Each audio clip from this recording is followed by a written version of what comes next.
w3schools.com에서 Learn CSS를 클릭하면은 우리가 지금 배우고 있는 CSS 튜토리얼 해당 챕터로 이동하면 되겠습니다. 자, 이번 강의는 지난 시간에 CSS 튜토리얼 중에 내비게이션 바 챕터를 했었는데 오늘은 CSS 드롭다운스를 스터디 하겠습니다. 자, 그 이후에 CSS 튜토리얼을 마무리 짓고 그 다음에 CSS3 어드밴스드 쪽으로 가도록 하겠습니다. 자, 그러면 먼저 CSS 드롭다운을 보면은 이 드롭다운은 여기 얘처럼 드롭다운 메뉴를 이런 식으로 CSS를 이용해서 스타일링을 할 수가 있겠는데, 디자인할 수 있겠는데 어떻게 할 수 있는 건지 공부하도록 하겠습니다. 그 다음에 이미지를 이렇게 호버했을 때, 마우스를 위에 올렸을 때 이런 식으로 큰 이미지가 보이게 하는 이런 효과, 이번 드롭다운 챕터에서 보도록 하겠습니다. 기본 드롭다운을 보면은 먼저 이제 드롭다운 박스를 먼저 이제 만드는데, 자, 이런 식으로 그 다음에 그 드롭다운 내용을 드롭다운 컨텐트, 드롭다운 컨텐트, 이게 두 가지 클래스명을 만들어서 이 부분이 이제 중요한데, 디스플레이 none, 디스플레이 속성을 이용해서 보이게 안 보이게 할 수 있다는 건 앞에서 배웠는데, 그걸 이용해서 앞에서 봤던 것처럼 평소 안 보이다가 마우스 올라가면 보이게 하는 거. 자, 그래서 마우스가 위에 올라갔을 때 그 드롭다운 클래스 위에 호버가 올라갔을 때 마우스가 그 컨텐트가 이렇게 블락이 되도록 보이게 한다 이거죠. 변경하는 거예요. 자, 그럼 먼저 이것에 대한 소스를 가지고 이 부분까지 포함해서 쭉 보도록 하겠습니다. 자, 여기 이 마우스를 한번 먼저 오른쪽 화면을 보고 여기 마우스 오버미 위에다 올려보기 바랍니다. 그러면 헬로 월드라는 게 이렇게 나왔죠. 자, 이렇게 마우스가 벗어나면은 헬로 월드 이게 사라지고, 자, 이것을 어떻게 디자인할 건지는 먼저 이런 리퀘어먼트가 필요하고, 우리는 지금 이걸 배우고 이걸 이해하지만 실제는 이제 필요로 하는 게, 여러분들이 이제 익숙해지면 이런 리퀘어먼트 디자인해야 될 게 있고, 그 다음에 이걸 어떻게 구현할 건지를 역순으로 해야 되겠죠. 그래서 앞으로 그런 역순에 익숙해지기 바라고, 또 이쪽이 지금 공부하기 위해서 부분 이렇게 배우고 있는데, 실제는 다른 많은 것들, 앞에서 배운 것들, 또 앞에서 배울 것들, 이런 것들이 이렇게 한꺼번에 이렇게 인테그레이션 돼서 나오기 때문에 굉장히 복잡해지죠. 그래서 먼저는 이제 전체가 복잡해지기 전에, 복잡도가 올라가기 전에 간단히 각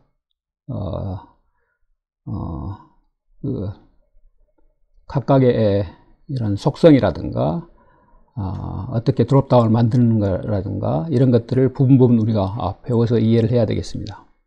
자, 먼저 바디 부분을 보면은 여기 오른쪽에 보이는 바디 부분, 기본 콘텐트가 이렇게 있으니까 H2, 패러그래프, 그 다음에 이 부분 마우스 오버미, 이 부분이 바로 이 영역 div, 디비전 영역 부분이죠. 영역 부분을 이렇게 또 제일 처음에 봤을 때 여기 있지만 그 안에 들어왔을 때, 호버 했을 때, 마우스가 위에 올라왔을 때 또 다른 영역이 있으니까 우리가 div를 이렇게 쓴 거죠. div. 자, div 안에 이렇게 클래스 이름 드롭다운 컨텐트라는 div 영역 안에 헬로 월드라는 게 이렇게 평소 있는데 이게 안 보이게 해야겠죠. 자, 그래서 마우스 오버미 여기 있고 스펜으로, 그 다음에 그 드롭다운으로 헬로 월드가 나오게끔 하는데, 제일 처음에는 이 드롭다운 컨텐트가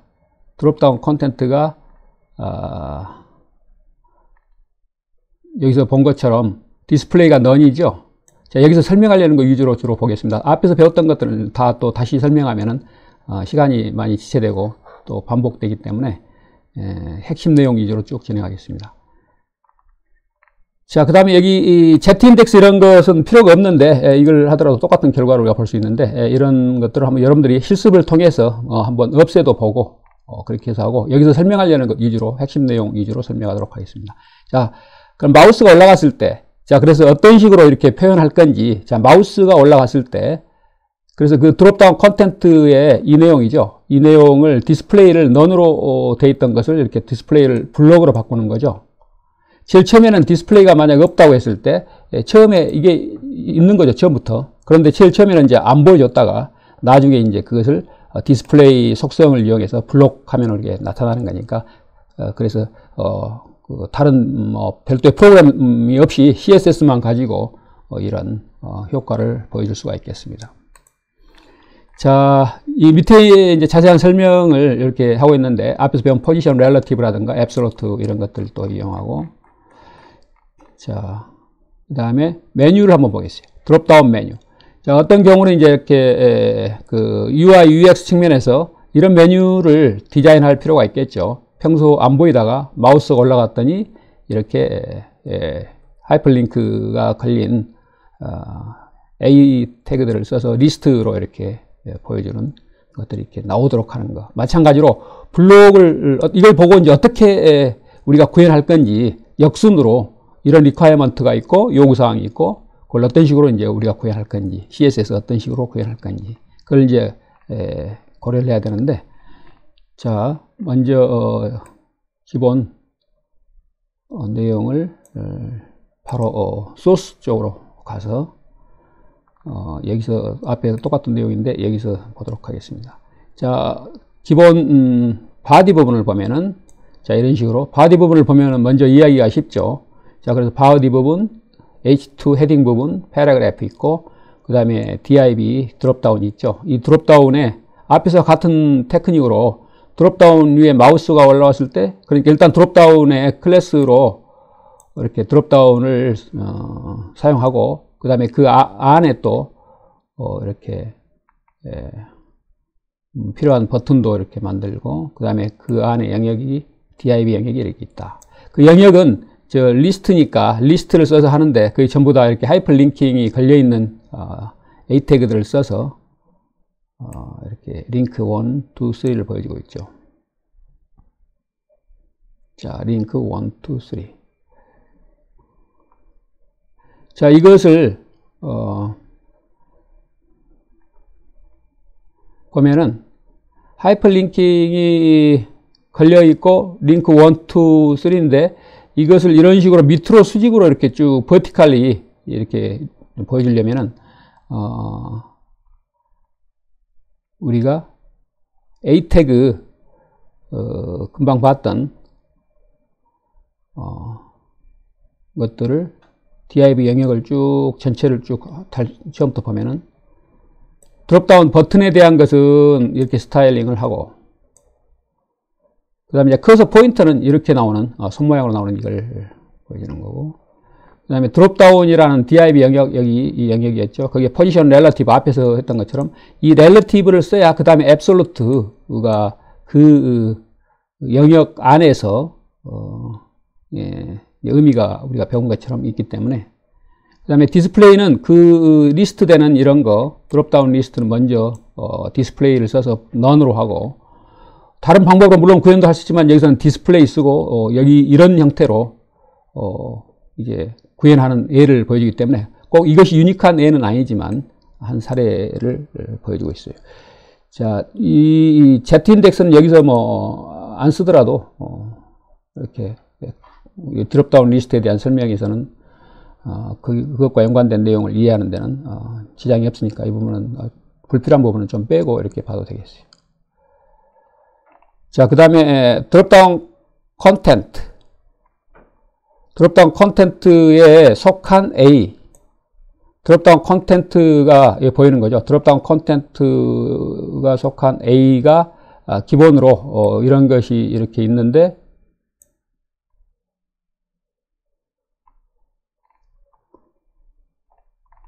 자, A가 호버가 됐을 때 자, 호버가 됐을 때 백그라운드 컬러가 이렇게 백그라운드 컬러도 있고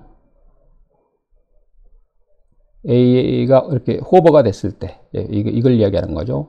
각각 A 태그의 호버가 됐을 때 그것도 이렇게 섬세하게 또 바꿔주려면 이렇게 바꿔주는 거죠. 그것도 이런 식으로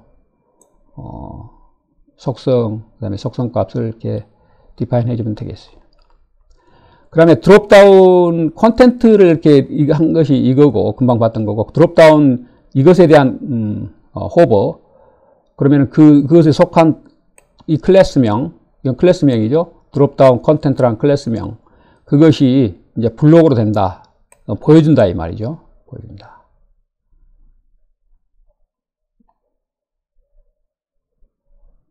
그 다음에 드롭다운, 그 버튼도 이렇게 컬러가 호버가 됐을 때 바꿔지고, 또 드롭다운 이렇게 호버가 됐을 때 이 콘텐트도 드롭다운 콘텐트도 이거죠. 이것들도 보여지고. 자, 여기서 보면은 드롭다운 아까 앞서 봤던 거 다시 보면은 자, 이런 식으로 된 것을 볼 수가 있겠고, 그 밑에는 뭐 앞에서 배운 그런 내용이니까 마이너한 내용이기 때문에 생략하고, 여기서 지금 설명하려는 내용이 이 내용이에요. 자, 이것을 어떻게 구현할 건지, 자, 클래스 어떻게 정의할 건지, 디파인 할 건지, 그런 차원에서 보면 되겠어요. 콘텐트는 제일 처음에는 앞에서 사용했던 것처럼 넌으로 하고, 그 이후에 이제 호버가 됐을 때 우리가 디스플레이를 블록으로 이렇게 바꿔주면, 되겠어요.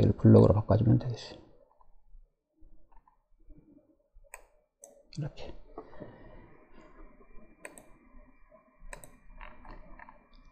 그 다음에 이제, 어떤 경우는 이제 이런 식으로 왼쪽에 이렇게 드롭다운 리스트가 이렇게 나오게 하고, 또 어떤 경우는 오른쪽에 드롭다운 메뉴가 이렇게 나오게 할 필요가 있는데, 자, 유심히 보면은 레프트 할 때는 이놈들이 그 왼쪽으로 얼라인이 돼 있어서 오른쪽으로 이렇게 나오고, 이렇게 길게. 그 오른쪽에 이거 할 때는 오른쪽에 더 이상 볼 수가 없으니까 라이트 오른쪽으로 얼라인하고 왼쪽으로 이렇게 나오게 하는 것을 볼 수가 있겠어요. 자, 이런 식으로 이제 섬세하게 디자인해야 되는데, 이걸 어떻게 할 건지,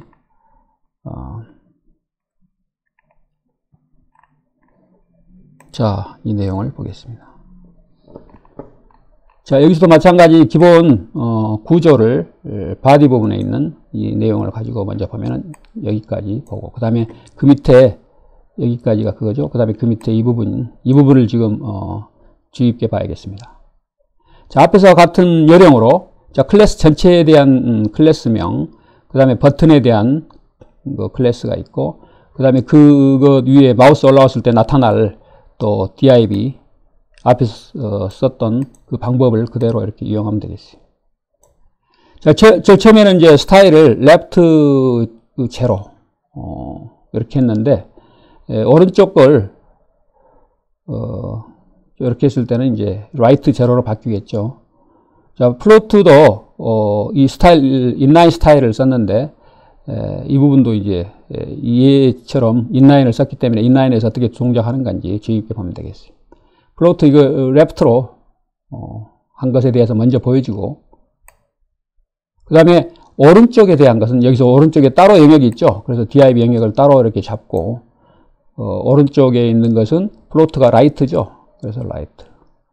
그 다음에 마찬가지 버튼이 있고, 위에 거와 같은 구조로 되어 있는데, 단지 이제 플로트의 방향이라든가, 그 다음에 그 밑에 이제 드롭다운 컨텐트 했을 때, 이것들이 나타날 또 방향, 이런 것들이 이제 이쪽, 어떻게 표현될 건지, 이 클래스에서 드롭다운 컨텐트 한번 보도록 하겠습니다. 자, 드롭다운 컨텐트를 위로 쭉 올라가면은, 드롭다운 컨텐트가 이렇게 여러 개 있는데, 앞에서와 같은 요령으로 디스플레이를 넌으로 하고, 드롭다운 전체에 대한 그 싸워 있는 거, 그건 이제 포지션 렐러티브. 그 다음에 이 부분을 인라인 블록이라고 한 부분, 디스플레이에서 그래서 신경을 써야 될 부분이 테이블도 있지만, 테이블 모양으로 하는 테이블도 있지만, 주로 많이 신경을 써야 될 부분은 디스플레이 인라인, 그 다음에 디스플레이 블록, 그 다음에 디스플레이 인라인과 블록의 특성을 짬뽕한 거라고 생각할 수 있고, 혼합한 거라고 생각할 수 있는 디스플레이 인라인 블록, 그 다음에 디스플레이 넌, 이걸 주로 중점적으로 설명이 많이 나오고 하기 때문에 중요하니까 그런 부분을 먼저 이해하면 되겠어요. 그 다음에 다른 플렉스라든가 테이블이라든가 테이블 뭐 셀이라든가 이런 것들은 여기 설명이 전체적으로 계속 뒤에까지 안 나오는데 그런 부분이 중간에 나오는 경우가 있더라도 그 부분을 좀 무시하고 블록이라든가 뭐 다른 이렇게 많이 사용하는 인라인 블록이라든가 인라인으로 바꿔서 그 변경되는 결과를 이렇게 관찰하면 되겠어요. 자, 앞에서처럼 이제 그 A 하이퍼링킹 된 것들에 대한 스타일링. 호버가 됐을 때, 그것에 호버가 됐을 때, 백그라운드 컬러 바꾸는 거 앞에서 했던 것처럼. 그 다음에 이 드롭다운 호버가 됐을 때, 콘텐트, 드롭다운 이 콘텐트가 나오게끔 하는 디스플레이 블록.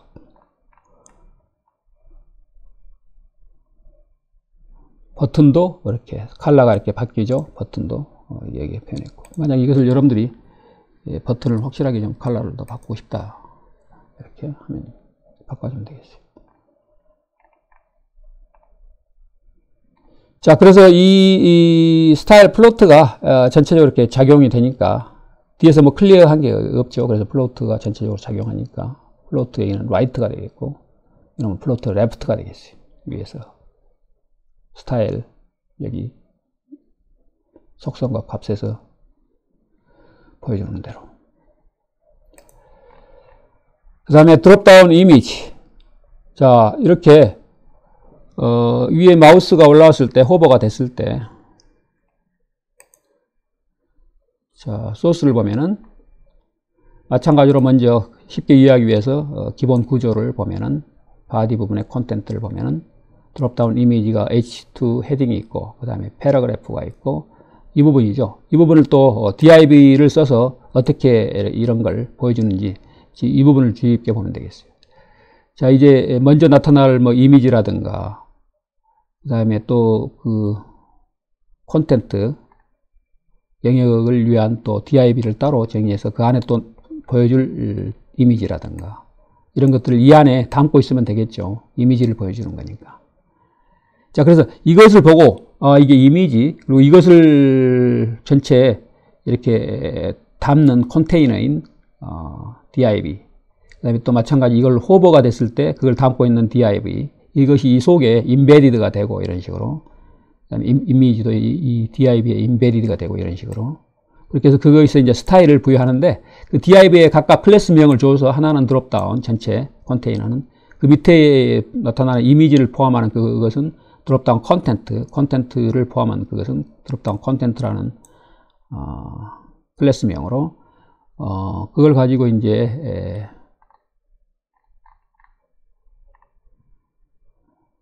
뒤에 또 밑에 이렇게 또 제목을 밑에 설명을 디스크립션을 주기 위해서 이렇게 하는 것도 디스크립션 클래스명으로 해서 보여주는데 주로 이 두 가지 위에 보도록 하겠습니다. 드롭다운 콘텐트.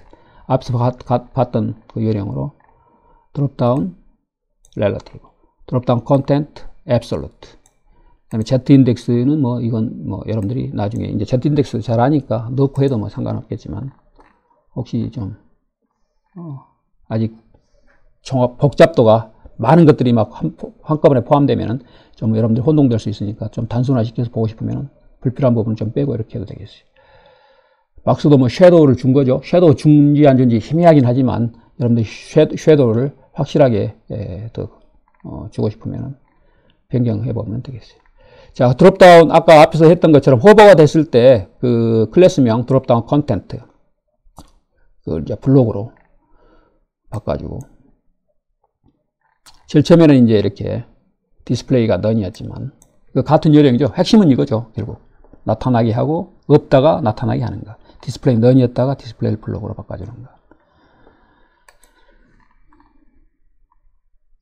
그 다음에 드롭다운 내비게이션 바. 내비게이션 바 이런 것을 많이 또 우리 웹페이지에서 이용할 수 있겠죠. 그래서 홈, 뉴스, 그 드롭다운 이쪽에 이제 더 많은 링크들이 있는 거.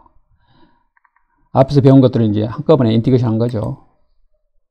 자, 그래서 그걸 종합적으로 보면은, 그래서 갈수록 이렇게 우리가 부분 배웠던 레고의 어떤 블록들이 갈수록 이제 우리가 복잡도가 이렇게 증가하게 되기 때문에 그 이해도가 이제 많이 올라가야 그런 것들을 이제 구현할 수 있겠죠. 자, 그런 측면에서 인티그레이션 되는 것에 이제 익숙해져야 되겠어요. 그래서 부분 배우지만 한편으로는 인티그레이션 됐을 때 그런 것도 좀 고려를 해서 먼저 이제 쉽게 이해를 하고 바디 안의 부분, 그 다음에 나중에는 이제 거꾸로 이런 걸 우리가 디자인한다고 했을 때 역으로 이제 이런 부분이 이렇게 고려가 돼야 되겠어요. 자, 이 중에 이제 특별히 드롭다운에 대한 부분을 보면은 자, 드롭다운. 여기 자바스크립트 어쩌고 이렇게 나와 있는데 이런 것들은 지금 단계에서는 자바스크립트를 아직 안 배운 단계니까 이런 것들 무시하면 되겠어요. 그냥 그런 것들 빼고 앞에서 배운 것들을 이용해서 하는 것이니까 여기 드롭다운 컨텐트, 그걸 전체를 싸고 있는 드롭다운.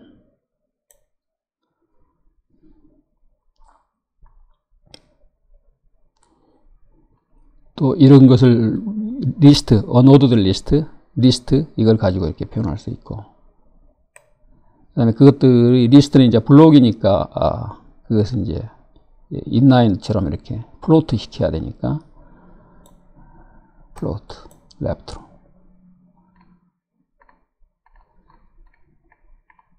자, 그래서 이 리스트를 블록인데 인라인처럼 하면서 어떤 인라인 블록이 아니고 그냥 인라인으로 한번 바꿔보죠. 그럼 이쪽이 어떻게 변화가 있는 건지. 자, 이렇게 위에 높이가 줄죠. 그러니까 블록을 써야만이 그 높이까지 이렇게 차지하는 거예요. 그래서 인라인 블록과 인라인의 차이를 여러분들이 실제 응용할 때 잘 이해를 해서 응용하면 되겠어요. 자, 이것을 그냥 블록이라고 하면은 이제 각각이 홈, 뉴스, 드롭다운이 이제 이렇게 디스플레이 블록 했을 때 자, 이런 식으로 나왔는데, 자, 인라인 블록으로 원래대로.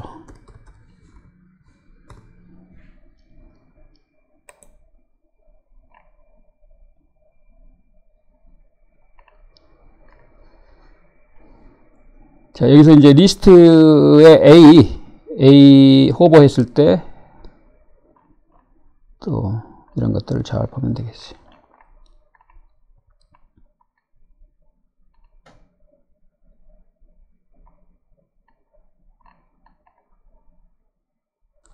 자, 그 다음에 리스트에 있는 속한 드롭다운이라는 클래스명, 리스트에 속한 드롭다운 클래스명.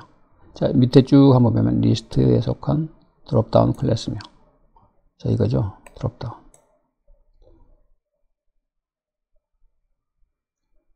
이거죠.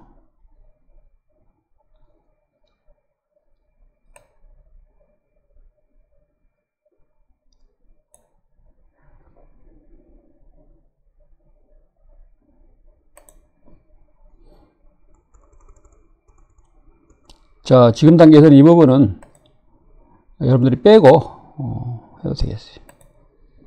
빼고.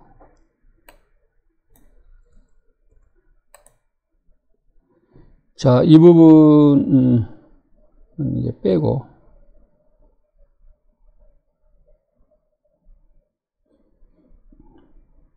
자, 이 부분을 이렇게 구현한다. 자, 그래서 뒤에서 나올 부분, 배울 부분이 앞에 중간중간, 안 써도 될 부분이 가끔 등장하는 경우가 있으니까 그런 건 조금 배제하고 이렇게 이해하면 되겠습니다. 자, 다음 챕터로 가서. 자, 그 다음에 이미지 갤러리. 자, 이미지를 조금 더 많이 포함시켜서 갤러리로 이렇게 만드는 걸 어떻게 CSS를 이용해서 할 건지 그걸 보도록 하겠습니다. 자, 여기 먼저 이미지의 결과를 한번 보면은 마우스가 올라갔을 때 이렇게 선 보더 라인이 좀 바뀌고 그런 약간의 그 차이를 이렇게 디자인상 우리가 보여줄 수가 있겠는데 그걸 어떻게 CSS로 디자인할 건지. 자, 이미지 갤러리. 자, 이런 소스를 실행시키면서 이렇게 봐야 되니까 많은 것들이 이렇게 인티그레이션 돼서 굉장히 이제 복잡하게 보이는데 실제 이제 이 부분을 또 이제 그 화면 사이즈를 조절할 수 있다 해서 화면 조절을 한번 해보면은 화면 사이즈가 늘어나니까 폭이 이제 넓기 때문에 한 호라이전털 라인 호라이전털 이쪽으로 전체를 보여주는 거죠. 그다음에 이게 이제 폭이 좁으니까 패드 같은 경우는 이런 식으로. 그다음에 이제 스마트폰은 더 좁으니까 이런 형태로 이렇게 리스폰시브하게 보여지는 디자인을 우리가 하고 싶다 했을 때 이제 이런 것을 응용하면 되겠어요. 자, 바디 부분을 먼저 이해하기 쉽게 보면은 자, 이런 식으로. 자, 바디 부분을 보면은 우리가 div 엘리먼트를 굉장히 많이 쓰고 있죠. div. 맨 왼쪽 거가 되겠어요. 그 다음에 div 두 번째 거, 이렇게 세 번째 거, 네 번째 거. 전체 이미지가 4개니까 이 4개의 div 영역을 가지고 그 안에 이제 우리가 앞에서 배웠던 것, 그런 것들도 조금 섞어서 a 태그,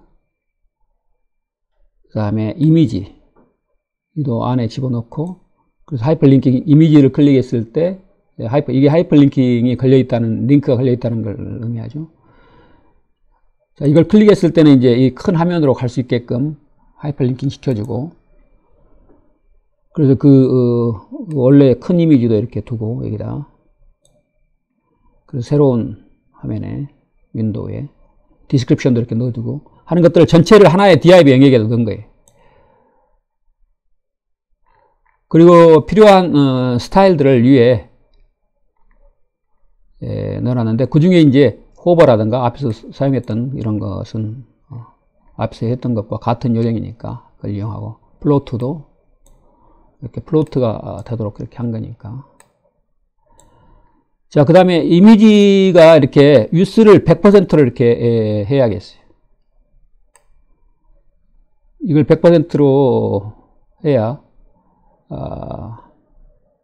필요한 이렇게 사이즈가 넓이가 있을 때 그걸 이제 풀로 이제 활용하는 이런 것을 고려해 볼 수가 있겠어요. 위스에 맞춰서 그 비율에 맞춰서 하이트는 이제 오토로 되는 거예요.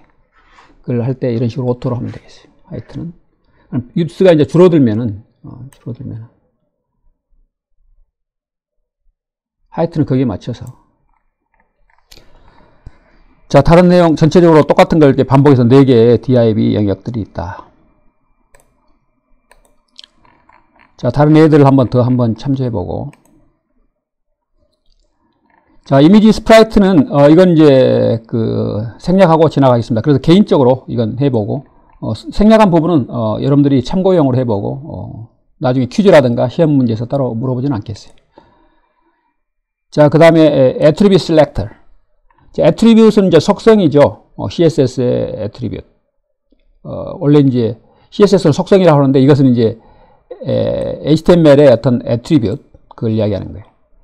HTML 엘리먼트가 있고 애트리뷰트이 있죠. 그래서 HTML의 애트리뷰트를 가지고 셀렉션을, 특별한 걸 셀렉트 선택을 할 수가 있겠는데, 이 부분은 바로 HTML 애트리뷰트이 되겠어요.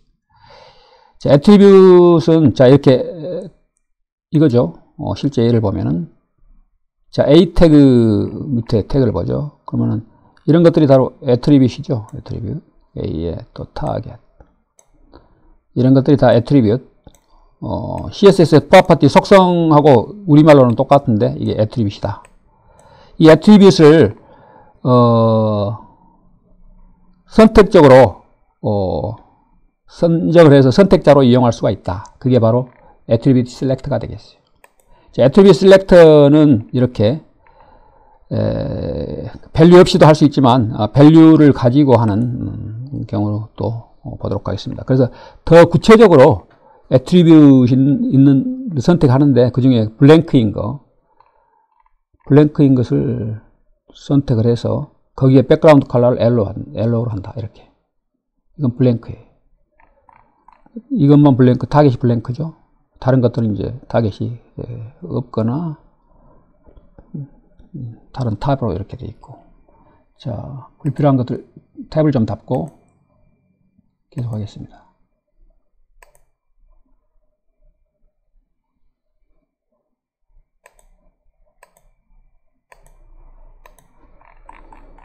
자, 그 다음에 attribute 이런 식으로 select 하면은 여기서 이제 주의 깊게 볼 점이 이 부분인데, 자, 이렇게 어떤 값, 또 이것은 이제 이렇게 tilde 이걸로 표현된, 이것은 물결로 된 이거 있죠. 이런 특별한, 이게 명시된 value를 포함하는 그런 attribute. 자, 여기서 value를 포함하는 거니까 한번 보겠습니다. flower라고 이렇게 여러 개가 flower를 담고 있는데, 자, flower, 타이틀에 flower 이렇게 있죠. flower 있는 것들만 이렇게 보더 스타일링을 한다. 이렇게 L로. 자, 이렇게 선택적으로 어떤 특별한 엘리먼트, 또 특별한 애트리뷰트를 이렇게 선택을 해서 우리가 스타일링을 할 수가 있겠어요. 또 여기서는 이렇게 앞에 파이프라인처럼 되어 있는 이것은 시작을 이야기하는 거예요. 그래서 스타팅 유트, 이 값으로 시작하는 거. 자, 그래서 탑으로 시작하는 거. 그것만 이제 선택적으로 골라서, 여기서 탑을 했을 때 이렇게 탑으로 시작하는데 이것이 별도로 분리된 것이어야 되겠어요. 그래서 세 번째 것은 여기는 이제 이런 경우는 적용이 안 된다. 그래서 대시 이런 것으로 분리되거나 한 것이 가능하다. 자, 이렇게 분리가 돼야 된다. 탑이. 자, 그런 식으로. 그래서 조금 더 섬세하게 여러분들이 들여다봐야겠어요. 그 다음에, 이것은 이제 이걸로 시작하는 거, 이 값으로 시작하는 거.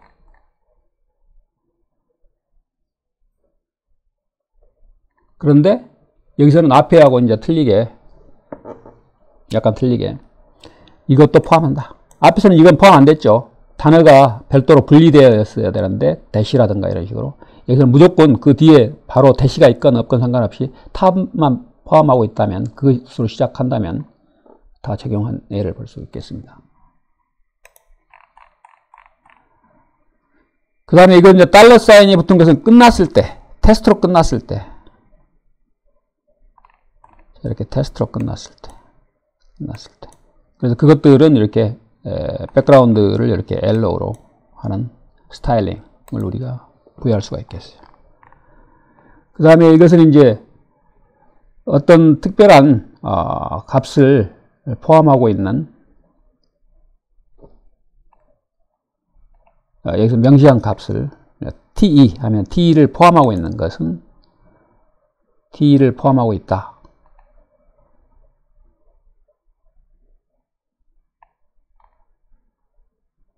자, 여기 이거죠. t. 자, te를 포함하고 있다. 여기는 없죠. 포함하고 있다. 자, 그래서 스타일링이 그런 경우에 부여된 경우를 볼 수가 있겠어요. 그 다음에 이 attribute selector는 폼에 또 스타일링을 할 수가 있겠는데, 이때 이제 우리가 다른 방법을 보여주는 건데, id하고 클래스를 쓰지 않고, id하고 클래스 쓰면 그 방법 쓰면 되겠어요. 근데 그것이 없이 또 우리가 이렇게 선택을 해서 스타일링을 부여할 수가 있다. 그랬을 때 attribute을 가지고 우리가 구분을 해서, 자, 여기 보면은 input 타입은 텍스트, 타입이 텍스트, 타입이 버튼인 것은 이런 스타일. 자, 타입이 여기 타입이 여기 있죠. 타입이 텍스트.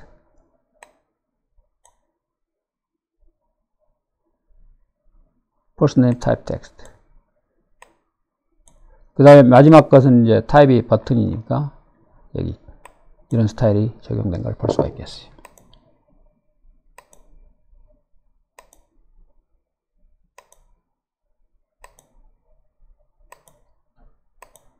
자, 개인적으로 또 실습을 하면서, 자, 필요한 경우 여러분들이 또 비주얼 스튜디오 코드 앞에서 이야기했던 것처럼 그것에 익숙해지기 위해서 그걸 또 이용하면서 해도 되겠어요. 자, 그 다음에 CSS 폼에 관련된 건데, 우리가 HTML만 가지고 폼을 이렇게 사용했을 때는 디자인상 어떤 멋있게 할 부분이 전혀 없기 때문에 CSS를 가지고 조금 더 세련되게 디자인해 볼 수가 있겠어요. 자, 이런 식으로 자, 이것은 이제 이 마우스가 이게 클릭했을 때 그걸 이제 포커스 하는 건데, 포커스를 하느냐 안 하느냐에 따라서 여기에 이제 마우스가 이렇게 포커스를 했을 때, 자, 한번 보죠. 소스를. 자, 금방 본 것처럼 여기에 기본을 한번 보면은 이런 식으로 폼. 자, 이런 식으로 우리가 앞에서 HTML에서 했던 것처럼, 그건 이제 별 어려움이 없는데, 플레이스홀더까지 우리가 앞에서 배웠기 때문에 여기 집어넣는 거. 자, 여기 어떤 식으로 이제 디자인을 우리가, 스타일링 할 건지, 여기. 자, 이렇게. 이런 것들을 앞서 배운 애트리뷰 실렉터라든가 실렉터 엘리먼트 자체에 대한 어떤 디자인, 서브밋에 대한 디자인.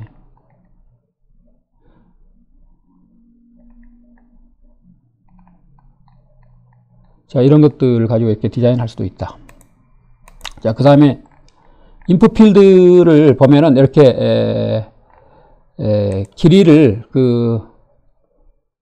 리스폰시브 디자인으로 이렇게 길게 이렇게 화면이 늘어나면은 더 길게 이렇게 할 수 있는데, 그런 경우는 유스를 100%로 이렇게 하면 되겠어요.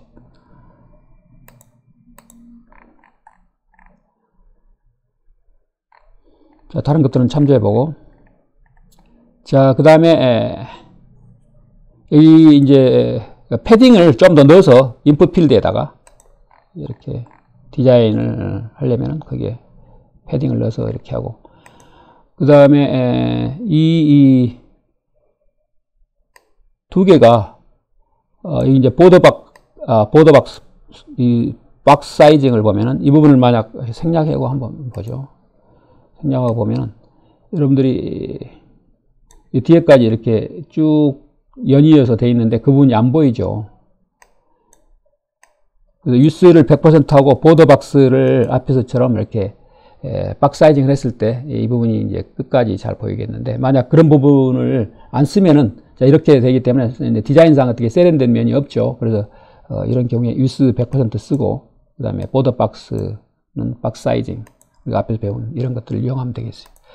결국 부분은 우리가 이해를 했을지라도 이런 것들이 다른 것들과 이렇게 믹스가 됐을 때, 인테그레이션 됐을 때 이제 복잡도가 올라와서 어떤 부분을 어떻게 손봐야 될지 이제 굉장히 난감해지는 경우가 있는데, 하나하나를 전부 다 각각을 잘 이해하고 또 인테그레이션하는 기술까지 익혀서 해야 그런 것들이 가능해지겠습니다. 자, 보더 프로퍼티.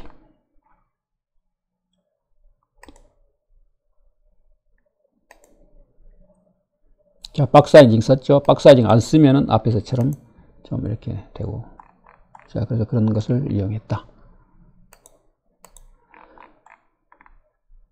그 다음에 이제 밑에만, 바텀 보더의 밑에만 이렇게 보여주고 싶다, 선을. 그러면은 이렇게 하면 되겠어요. 보더 바텀. 그 다음에 이제 어떤 경우는 이렇게 인풋에 컬러, 백그라운드 컬러를 넣어주고 싶으면 이렇게 컬러를 넣어주면 되겠어요. 백그라운드 컬러에서. 그 다음에 포커스드 인풋이라는 게 있는데, 이 포커스라는 것은 마우스가 이 인풋 필드를 클릭했을 때 그것이 바로 포커스라는 거고, 밖에 이렇게 벗어났을 때 그건 블러라고 한다. 블러. BLUR. 블러. 자, 이렇게 포커싱 했을 때 디자인을 틀리게 할 수 있겠죠. 자, 그래서 이게 포커스를 쓰는 거예요.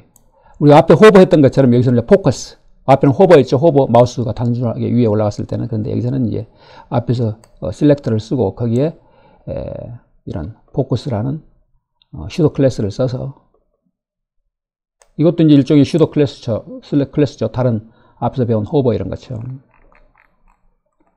그 다음에 이제 이런 아이콘을 서치 검색한다. 그래서 이런 아이콘을 넣고 싶다. 그러면 그 아이콘, 서치 아이콘인데, 이걸 넣고 싶다면 이제 그 디자인상 이것을 이제 어떤 식으로 넣을 건지, 이 아이콘, 이것에 관련된 건데, 포지션, X축, Y축으로 어느 정도 어디서 나타날 건지.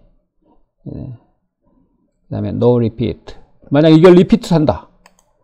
백그라운드니까, 이게 백그라운드죠, 이게? 백그라운드가 리피트 한 건데, 만약, no repeat인데, 리피트 한다 하면 이게 이제 반복적으로 나타나는 거죠. 자, 앞에서 배운 것들은 이제 응용하는 거예요. 다른 것들과 이렇게 잘 섞어서. 그 다음에 이 부분은 뒤에서 배울 애니메이션과 관련된 건데, 한번 먼저 보죠. 서치 하겠다고 누르면은, 이게 쭉 칸이 늘어나죠. 이것은 이제 트랜지션 프로퍼티가 있는데, CSS3의 어드밴스드, CSS3 어드밴스드를 한번 미리 가보면은, 나중에 이 튜토리얼 끝나고, 어드밴스드 트랜지션 여기 있죠. 트랜지션. 거기서 배울 내용이 여기 소개됐는데, 다른 앞에서 뭐, 갑자기 그냥 뒤에 배울 내용이 등장하는 것처럼 이것도 마찬가지예요. 그래서 이 부분은 여러분들 이해 못해도 되겠습니다. 뭐, 이렇게 할 수도 있다. 그런데 CSS3 또는 CSS 어드밴스드로 이름이 바뀐 트랜지션에서 우리가 배울 거가 되겠습니다. 그 다음에 텍스트 에리어. 텍스트 에리어 사이즈, 리사이즈라는 것은 이 사이즈인데, 이 사이즈를 이렇게 리사이즈를 못하게 하면은 그렇게 되는데, 만약 리사이즈를 이 부분을 빼면은 디폴트가 리사이즈를 없애보겠습니다. 그럼 오른쪽에 이게 주입계 보기 바랍니다. 이게 나타나는데, 이게 사선으로 이렇게 나왔는데, 이게 이렇게 변경이 가능하다는 그런 의미가 되겠어요. 자, 이것을 넌으로 원래대로 하면 이건 변경이 안 되겠어요. 자, 그 다음에 select 메뉴에 대한 스타일링. 자, select 메뉴에 대한 스타일링을 한번 보면은, 자, 여기에 마우스를 클릭했더니 이런 식으로 나오게 하는 그런 효과를 보여주고 싶다. 그러면은, 이 select에 대한 스타일링을 보면 되겠어요. 자, 여기서 이제 이 select에 대한 것은 이 부분인데, 그것을 이렇게. 자, 여기서, select가 이렇게 있죠.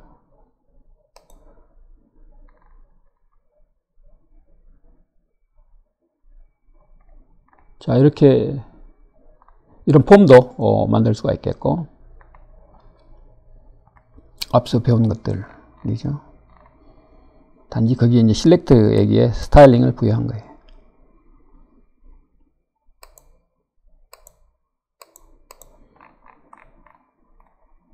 자, 인풋 버튼. 이런 버튼들, 타입이 버튼, 여기에 이제 또는 타입이 서브밋, 타입이 리셋, 이런 버튼들이 있죠. 여기에 스타일링을 이렇게 부여할 수 있다.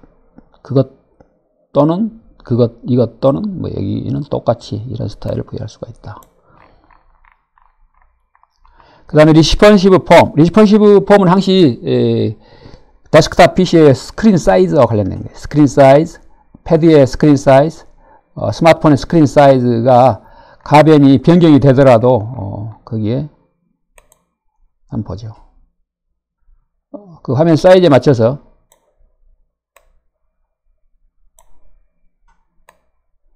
자, 여기 조금 변경되는 거 보이죠? 뭐 이런 last name, 뭐 first name 이런 것들이 화면 사이즈가 적으니까 이렇게 수직으로 쭉 이렇게 연이어서 나오지만 이게 화면 사이즈가 넓이가 폭이 커지면은 그걸 밑에 표현할 필요 없이 옆에다 표현할 수가 있겠죠. 이게 바로 responsive 앱 디자인 되겠어요. 그랬을 때 앞에서 배운 것들을 이제 이런 식으로 종합하는데 박스 사이징을 전체 박스 사이징을 쓰고 그래서 들쑥날쑥하지 않고 균일하게 보이도록 박스가. 그 다음에 타입은 텍스트, 셀렉트 이런 거 텍스트 에리어는 전체 또 이런 스타일링을 하고 레이블에도 네, 플로트 인풋은 플로트 라이트 서밋 플로트 라이트 그 다음 호버 됐을 때 컨테이너 그 다음에 여기 이제 컬럼 25%, 컬럼 75%. 이건 이제 이걸 이야기하는 거예요. 컬럼 25%라고 생각하고 그것의 3배인 이거.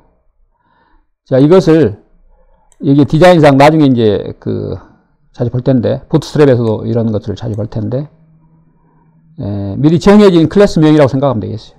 컬럼이 25%일 때, 또 75%일 때, 플로트를 레프트로 하고, 위스는 25%로 하고, 이 75, 이 클래스명이 의미하는 것처럼 75%라고. 그 다음에 이 로우라는 이 클래스명 뒤에는, 그 뒤에는 컨텐트를 다 이제 없애고, 깨끗하게 empty string으로 하고, 디스플레이를 이제, 바로 이 부분 디스플레이 테이블, 이 부분 테이블은 우리가 잘 안 쓰는 건데, 앞에서 많은 얘기는 안 나왔는데, 이게 이제 여러분들이 블록으로 바꿔서, 좀 모르는 부분은 이미 알고 익히 배운 것들을 이용해서 하면 되겠어요. 이런 식으로. 자, 여기서 또 앞에서 나중에 배울 add media 콜이라는 게 있는데, 이것도 이제 CSS3에서 처음 등장한 건데, 스크린이나 프린터라든가 그걸 명시하고 디바이스를, 그 다음에 그 조건이죠. 엔드 조건으로 그것이고, 또 맥시멈 뉴스가 600픽셀. 그 맥시멈 600픽셀 이하면은 여기까지 이런 클래스명들은 뉴스가를 100%로 한다. 그러니까 이건 앞에 클래스 25%짜리도 100% 차지하는 거고, 75% 클래스도 100% 차지하는, 그런 식으로 해서 이렇게 화면 사이즈가 600픽셀, 자, 600픽셀까지 한번 해보겠습니다. 600픽셀 이하일 때는 한번 600픽셀. 자, 600픽셀, 600. 맞춰보죠. 이 오른쪽 위에를 보기 바랍니다. 오른쪽 위쪽 있죠. 600픽셀까지는 이렇게 이거나 나중에 이제 25% 차지할 거고 이건 75% 차지할 텐데 폭이 늘어났을 때 지금 이제 폭이 좁으니까 다 이렇게 수직적으로 연이어 이제 다른 줄로 나타나는 거예요. 600픽셀을 약간 벗어났을 때 약간 601. 자, 601부터 이제 601 이상이죠. 이걸 이제 이렇게 25% 차지하고 75% 차지하는 그런 클래스가 이제 적용이 된 거죠. 위스 75%, 위스 25% 이런 것이. 이 값도 그러니까 바꾼 거예요. 여기서. 이 미디어 콜이라는 건데 위스를 다 100%도 앞에 25%, 75% 이것을 전부 다 100%로 바꾼 거예요. 여기서. 그것은 이제 이렇게 화면 사이즈가 600픽셀 이하일 때. 자, 그래서 미디어 콜도 지금 단계에서는 이제 몰라도 되겠는데 불쑥 튀어나온 것 중에 하나가 되겠어요. 자, 다음 보도록 하겠습니다.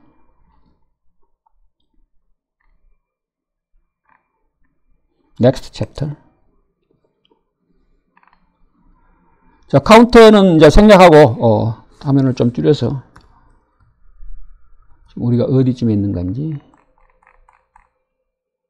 폼에 대해서 금방 다 봤고, 그 다음에 카운터는 이 부분은 그냥 이렇게 개인적으로 이렇게 참조해 보기 바랍니다. 이 부분은 나중에 뭐 따로 시험 같은 데서 물어보진 않겠어요. 자, 그 다음에 웹사이트 레이아웃. 자, 웹사이트 레이아웃은 이렇게, 좀 화면을 확대하면은, 헤더 부분, 그 다음에 내비게이션 메뉴, 컨텐트, 우리가 디자인을 하고 싶은 대로 이 부분을 좀 바꿔줄 수 있겠는데, 위에 부분은 헤더가 되겠고, 그 다음에 중간 부분은 뭐 컨텐트 부분이 되겠고, 맨 밑에는 이제 부터가 되겠죠. 자, 이것이 레이아웃과 연관된 이름이 되겠어요. 그래서 그것을 클래스명으로 이렇게 정해서 하는데, 과거에는 CSS3 전에는 이런 부분을 우리가 일일이 클래스명을 만들어서 했는데, 이런 것들이 이제 그 앞에 HTML에서 배운 것처럼 어떤 시멘틱 의미가 있는 엘리먼트로 태그로 이렇게 표준화가 됐기 때문에 이제 그런 것들을 이용하면 되겠어요. 그런데 여기서는 뭐 CSS 관점에서 쭉 한번 보도록 하겠습니다. 자, 먼저 헤더 부분. 자, 여기서는 헤더라고 따로 이제 그것을 이제 그 엘리먼트를 여기서 따로 안 쓰고 클래스명 헤더라고 이제 디자인을 div를 가지고 이제 했다. 그럼 이렇게 헤더에 대한 부분을 이런 식으로. 만약 우리가 헤더라는 태그가 따로 있다면 헤더에 대한 바로 이 클래스명이 아니라 엘리먼트명에 대한 스타일 디파인을 이렇게 해주면 되겠죠.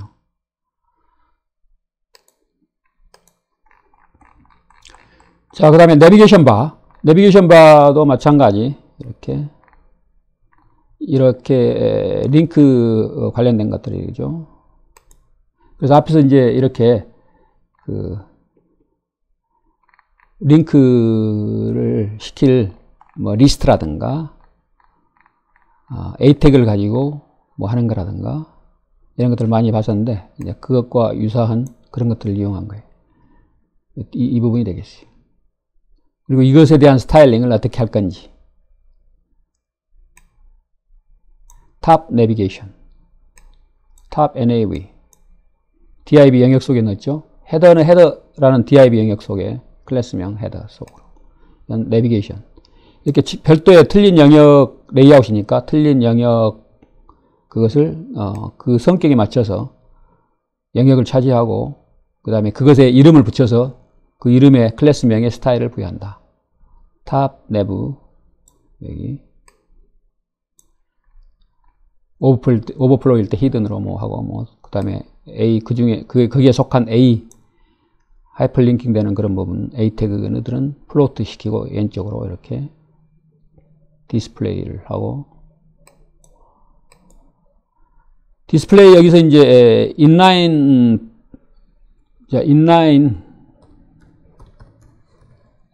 A는 원래 인라인인데 그냥 그대로 디폴트로 이렇게 해보고 인라인 블록도 해보고 여러분들이 값을 바꿔가지고 어떤 변화가 있는 건지 한번 체크해보면 되겠어요. 그 다음에 호버가 일어났을 때 이렇게 호버가 됐을 때 그 바꾸는 거.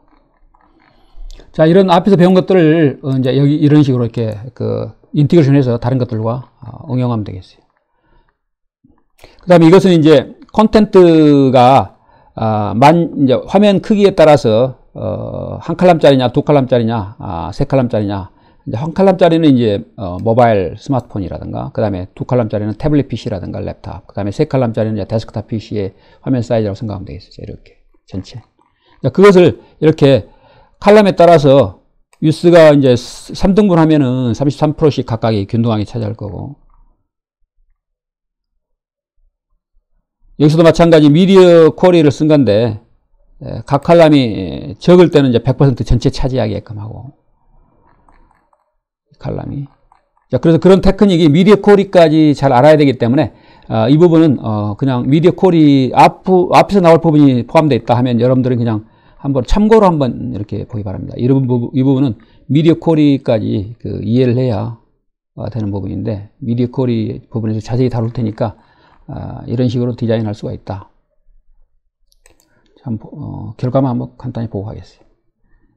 자, 화면 사이즈 리스폰시브한 앱 디자인이니까 자, 이렇게 커진다.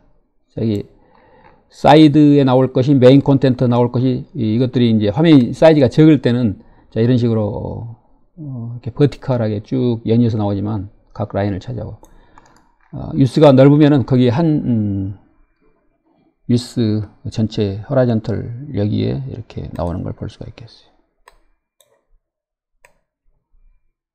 사이드, 메인 콘텐트 사이드가 이렇게.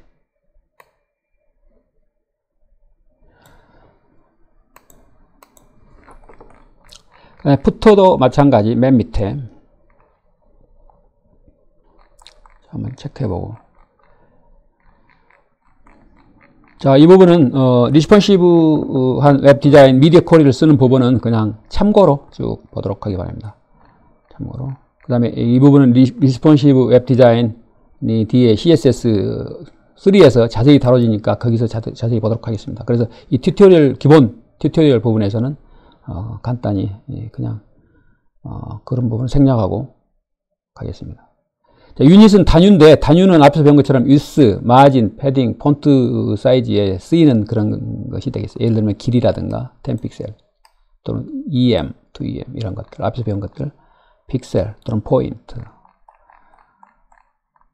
그래서 이제 단위가 앱솔루트냐 또는 절대값이냐 상대값이냐에 따라서 우리가 디자인할 때 이제 고려를 해야 되는데, 절대값이면 아무래도 화면 리스폰시브 앱 디자인에서 이렇게 바뀌게 되는 경우 그 값을 계속 유지를 하니까 디자인상 좀 안 좋죠. 그래서 그런 경우는 상대적으로 바뀔 수 있도록 하는 게 좋겠는데, 자, 여기서 유닛에 대한 설명이니까 쭉 한번 이렇게 보기 바랍니다. 센티미터, 밀리미터, 인치, 픽셀, 또 포인트, 피카. 이것은 한 피카는 12포인트다. 이것에 비해서 relative length는 이제 앞에서는 절대 값이었지만 그 length가 여기서는 이제 상대적인 거죠. EM, EX, character 이런 거 참조해 보기 바랍니다. 이게 전체 다 여러분들이 뭐 쓸 필요는 없고 몇 가지 중요한 거 EM, 뭐 VW, 또 %, 지금 단계에서는 기본적인 것 정도만 알면 되겠어요. 자, 뷰포트는 이제 화면에 보이는 그 크기니까, 화면 크기. 그래서 그 뷰포트의 크기가 전체가 얼마다 그러면 1 뷰포트 위스는 그것의 퍼센티지니까 1%. 그럼 전체에 따라서 그 퍼센트 길이가 나온다. 50cm면 0.5cm.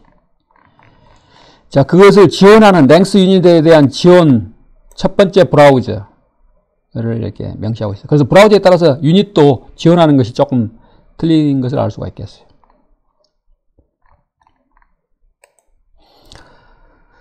그 다음에 specificity. specificity는 여기가 좀 많이 쓰는 그런 단어는 아닌데 구체성이라고 생각하면 되겠어요. 구체성. 뭐 특이성이라고 번역하는 경우 있지만 특이성보다는 구체성이 더 맞는 번역인데 여기 의미하고 연관돼서 보면은 CSS의 어떤 구체성에 따라서 우리가 이중으로 이렇게 스타일링이 디파인 됐을 때 어떤 놈이 먹히느냐 최종적으로 그것에 대한 것을 구체성, 어떤 놈이 더 구체적이냐 구체성이 구체적인 거 스페시피스트는 스페시픽 하는 거 구체적이다 이거죠. 스페시픽. 가장 구체적인 것이 이제 최종적으로 스타일로 반영이 된다. 스페시피시티 하이러키가 있는데 먼저 이제 높은 순으로 보면은 인라인이 제일 높죠. 인라인. 그 다음에 ID명을 갖는 그 ID가 유니크 아이덴티파이어니까 이게 좀 그 두 번째고 그 다음에 클래스명이라든가 애트리뷰트 그 다음에 슈도 클래스 이런 것들이 그 다음이고 엘리먼트 그 다음에 슈도 엘리먼트 그 다음이고 이런 식으로 이렇게 하이러키가 프라이어리티 순이다 이렇게 이해하면 되겠어요. 여기서 이제 스페시피시티의 구체성을 이렇게 계산하는데 계산하는 건 무시해도 되겠어요. 계산하는 거 여러분들이 일일이 뭐 계산하고 그럴 필요는 없는데 여러분 쉽게 이해하라고 어떤 값을 줘서 그 값이 낮으면은 더 프라이어리티가 높고 그거 디자인이 최종적으로 반영이 된다. 그걸 설명하기 위한 건데 예를 들면 여기서 A가 1이다. 그 다음에 B는 101이다. 여기서 값이 클수록 그놈이 더 여기서 이제 더 프라이어리티가 높겠어요. 그래서 여기서는 이제 값을 더 구체적인 놈한테 더 많이 준 거예요. C 이놈은 이제 H를 똑같이 H 쪽 보면은 인라인이죠. 인라인 스타일링에는 1000을 두고 그다음에 ID죠. 이건 ID명 컨텐트. 거기는 이제 ID에는 100을 주고 그리고 H1은 이제 1이고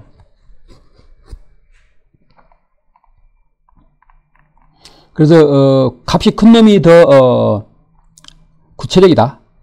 그놈이 더 프라이어리티가 있다. 그래서 최종적으로 그놈이 적용된다. 그런 룰을 설명하는 거가 되겠습니다. 그래서 다른 건 참조해보고 자 예를 들면은 이거 한번 보죠. 어떤 놈이 여기서 최종적으로 먹힐까? 디자인상 반영이 될까?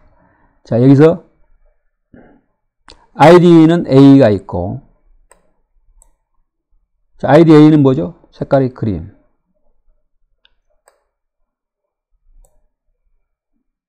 백그라운드 컬러가 그린 DIB 속에 ID A 그냥 A로 된 것도 있죠. 근데 뒤에 나왔으면 우리가 먼저 나온 것보다 뒤에 나온 놈이 더 먹힐 것 같은데 이놈이 더 구체적이다 이거죠. DIB 속에 또 ID명이 A인 거. 이것은 일반적인 ID명이 A인 거고 이것도 해당되고 이것도 해당되지만 이놈이 해당되는 거죠. 그래서 이것이 또 DIB 속에 ID가 A인 거. 백그라운드 컬러 블루다. 이것보다는 이건 이제 애트리뷰트 셀렉터죠. 그것보다는 이렇게 ID 앞에서 정의한 그 순으로 그것이 먹히는 걸 알 수가 있겠어요. 자세히 한번 생각하면서 한번 보기 바랍니다.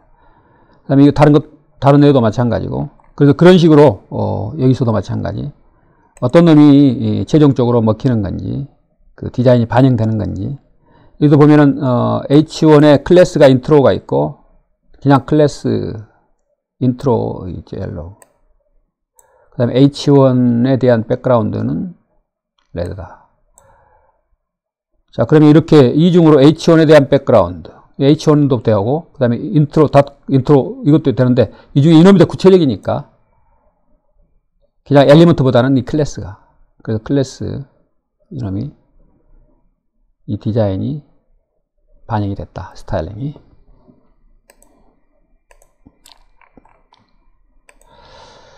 자, 그 다음에, 이제 아마 이게 마지막, 튜토리얼에서 마지막 챕터 같은데, 과거에는 없었던 건데, 그, 느낌표하고 임포턴트 룰이 있는데, 이것이 굉장히 중요하다, 그런 의미로 넣어둔 거예요. 이게, 느낌표 임포턴트 하면은, 많이 이제 쓰는 건 아닌데, 그냥, 알고 있어야 된다. 평상시에 많이 쓸 필요는 없는데, 다른 뭐, 소스가 뭐 이렇다 하면 여러분 해석은 할 수 있어야 되니까. 자, 여기서도 마찬가지 한번 예를 보겠습니다. 앞에서 중복적으로 백그라운드가 이렇게 블루, 그레이, 백그라운드 컬러, P가 레드, P가 이렇게 레드, 임포턴트 이렇게 돼 있고 마이 클래스 다 해당되죠. 마이 클래스. 그래서 이놈이 어떤 놈이 먹힐 디자인이 반영될 건지 또 아이디가 블루로 된 것도 있고 아이디가 블루, 마이 아이디. 자, 그런데 여기서 이걸 느낌표 임포턴트 한 것이 레드인데 백그라운드가 그놈이 전부 다 먹힌 것을 볼 수가 있겠어요. 자, 그래서 우리가 다른 것들을 오버라이드 하기 위해서 느낌표 임포턴트를 하면은 다른 것들을 무시하고 최종적으로 그것이 반영된다. 그래서 이것을 자주 쓰거나 그럴 필요는 없는데 혹시 이런 것들이 소스에 있으면은 그렇게 이해하면 되겠어요. 그래서 다른 것들도 참조해 보기 바랍니다. 쭉 가서 important. 자, 이런 경우에 뒤에서 이제 뒤에서 이렇게 밑에 바디 부분을 보죠. 바디 P 패러그래프 이 부분이죠. 그다음에 여기서 A 버튼 CSS 튜토리얼 이 부분이죠. 이 부분. 이 부분에 대한 디자인, 그 다음에 그 뒤에 것에 또 하이퍼링킹 된 텍스트 이것에 대한 디자인, 그 다음에 맨 마지막 것에 그것에 대한 디자인 이렇게 있을 때 여기서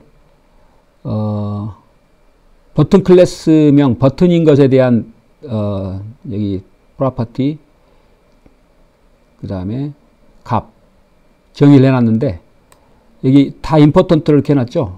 그러면은 이것이 최우선적으로 반영이 된다. 그런 의미가 되겠어요. 그래서 설사 mydiv id명이 mydiv 여기 있죠. 그것이 A 이거죠. 그 안에 그 앵커가 이거죠. A 앵커 전부 다 앵커 해당되는데 그것이 여기서는 컬러가 레드고 글씨 이건 글씨 컬러죠. 그 백그라운드 컬러가 옐로우인데 그 앞에 두 가지를 보면은 두 개 보면은 여기서 이제 첫 번째가 이거고 그다음에 두 번째 P가 이거고 세 번째 이건데 두 번째 것은 그대로 여기 컬러가 옐로우 컬러죠. 이 부분이 반영된 걸 볼 수 있겠는데 그런데 다른 버튼 클래스명을 가진 이거 그 다음에 세 번째 거 버튼 클래스명 이것은 여기 임포턴트에서 버튼에 대해서 임포턴트라고 이렇게 했기 때문에 그 백그라운드 컬러가 이 백그라운드 컬러가 8C라니까 어떤 것이 헷갈리는데 FF로 바꿔서 좀 붉은 빛이 나도록 해보면은 자 이걸로 이렇게 되도록 한 거예요. 그래서 버튼에 대해서는 임포턴트 하니까 안 바뀌도록 비록 그것이 하이퍼링킹 된 것에 대한 이것이 하이퍼링킹 된 것에 대한 건데 이것이 반영이 안 되고 버튼에 대한 것은 이렇게 나중에 변경됨이 없이 버튼은 특별히 이렇게 다른 모양으로 보이게 디자인이 보이도록 스타일링 한 거가 되겠어요. 자, 이 정도로 마무리를 짓고 그 다음에 한번 챕터가 뭔지 한번 보도록 하겠습니다. 이 다음이 이제 어드밴스드 챕터가 되겠는데, 자, 이 부분은, 시간이 조금, 오버가 됐으니까, 다음 시간에 하도록 하겠습니다.